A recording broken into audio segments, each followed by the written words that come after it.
Një incident i simuluar në det ndodhi sot në ujërat territoriale të vendit tonë rreth 6 milje larg portit të Durrësit.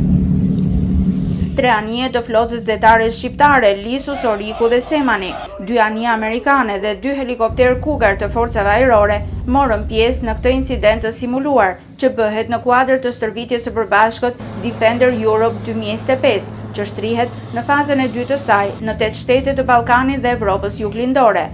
Për herë të parë, Shqipëria angazhon në këtë stërvitje dronët e saj, të cilët monitoronin të gjithë operacionin në det dhe transmetonin në kohë reale pamjet filmike te komanda e brigadës në Zallher. Është një demonstrim i bordimit të një anije të dyshuar, e cila largohet nga autoriteti i shtetit bregdetar, dhe për ndalimin e saj do përdoren mjetet të shpejta të forcave amerikane, po ashtu edhe të forcës detare shqiptare, dhe mëtej bordimi do vijoj me bordim vertikal, që do thot forcat speciale të forcës toksore do bordojnë anijen tjetër e cila është para nesh, me helikopter, dhe më pas grupi bordimit i forcës detare do vijoj procedurën e bordimit me mjete ujore, me gomone për kontrollin e dokumentacionit të anijes, të ngarkesës dhe devijimin e saj në port. Stërvitja do të zgjasë deri më 9 qershor dhe ka për qëllim rritjen e gatishmërisë së përbashkët, ndërveprimit të forcave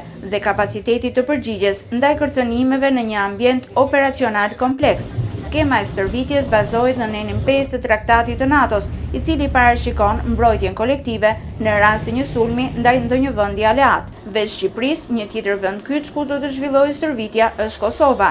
Në të dy vendet do të trajtohen skenar të mbrojtjes së infrastrukturës kritike, sigurimi i pikave të embarkimit dhe menaxhimi logjistikës së avancuar, thelbësor në reagimin në kohë reale ndaj kërcënimeve të mundshme. Numri i turpave në tërësi për gjithë Defender Europe është rreth 1400 veta me të gjithë strukturat dhe forcat.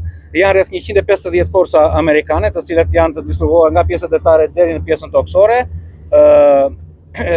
Janë rreth 39 forcat të sigurisë Kosovës, kroate dhe gjithashtu dhe amerikanë, siç u thash. Defender Europe 2025 është demonstrimi më i madh ushtarak në Evropë, i udhëhequr nga trupat amerikane, e ku përfshihen antarë të NATO-s dhe vende partnere. E ndarë në 3 faza, stërvitja, e cila ka nisur në pjesën veriore të kontinentit më 11 maj, do të përfshi afro 28.000 trupa nga 39 vende. Operacionet do të shtrihen në territorin e 16 shteteve dhe në to do të angazhohen njësi të shumta ushtarake nga deti, toka dhe ajri.